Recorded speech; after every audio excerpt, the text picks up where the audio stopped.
ibu-ibu, setelah sesi 1 tadi, langkah pertama, kita masuk pada langkah kedua,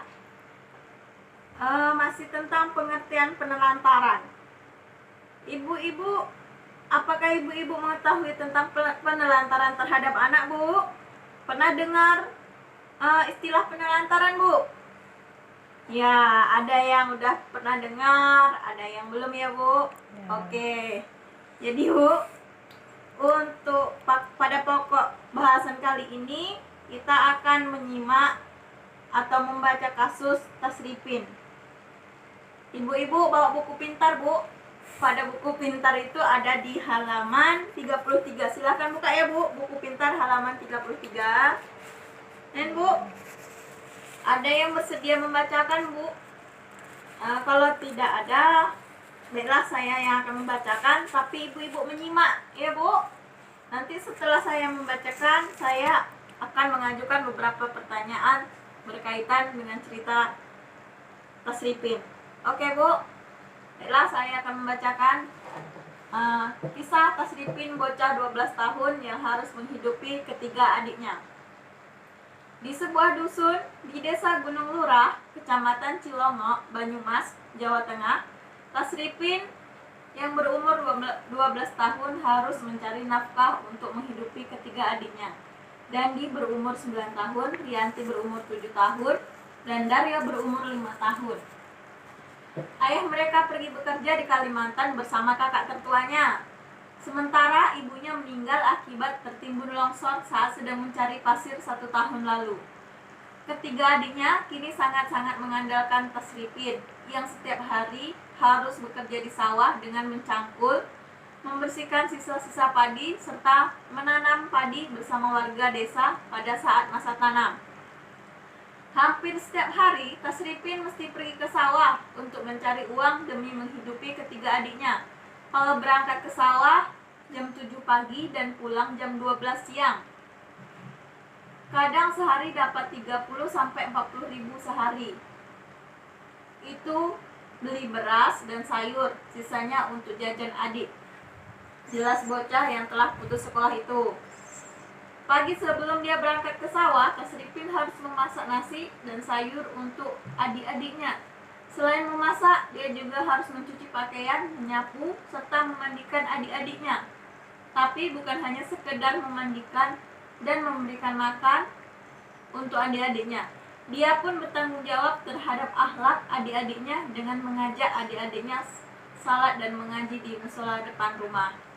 Demikian kasus tasripin ini ya, Bu. Ini subhanallah luar biasa. Tasripin ini masih berumur 12 tahun tapi dia sudah menggantikan peran orang tuanya.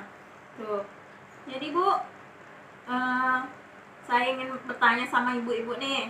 Setelah mendengarkan kasus tadi, Bu, kira-kira pekerjaan dan tanggung jawab apa saja yang dilakukan tasripin dalam menghidupi adik-adiknya, Bu? Ada yang tahu, Bu?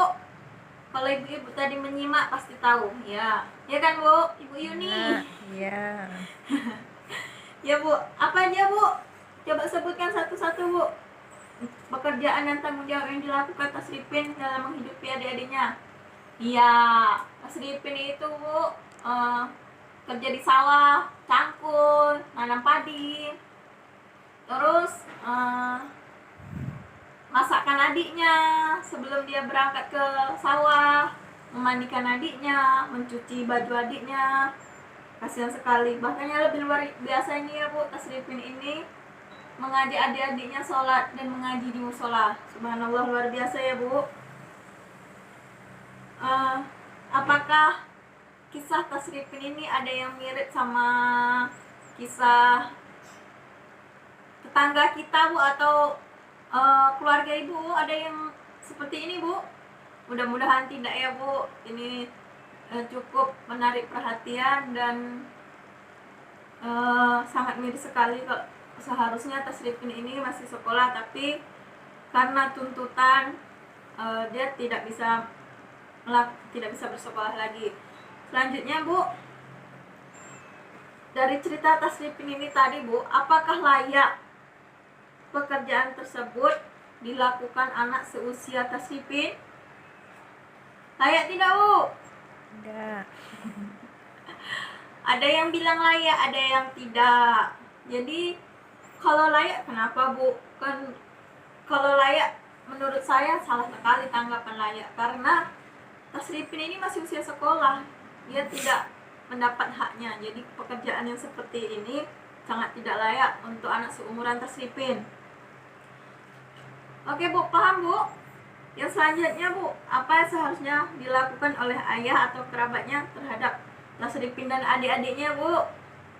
Apa, Bu? Kurang kencang suaranya, Bu. Ya, harusnya ayah dan kerabatnya ini bertanggung jawab terhadap anak-anaknya nih ya, Bu. Yang mana Tasripin seharusnya sekolah, dia tidak bisa sekolah. Harusnya ayahnya bisa mencari pekerjaan yang layak di sekitar tempat dia tinggal agar anaknya tadi ini bisa bersekolah, mendapat hak-haknya gitu. Oke, Bu. Kemudian, Bu, dari penjelasan saya tadi nih, Bu, dan dari hal-hal yang dilakukan oleh ayah Tasripin ini, Bu, bisa dikatakan sebagai tindakan penelantaran. Oke, Bu, kita coba buka buku pintar lagi, Bu, halaman 35 ya, Bu.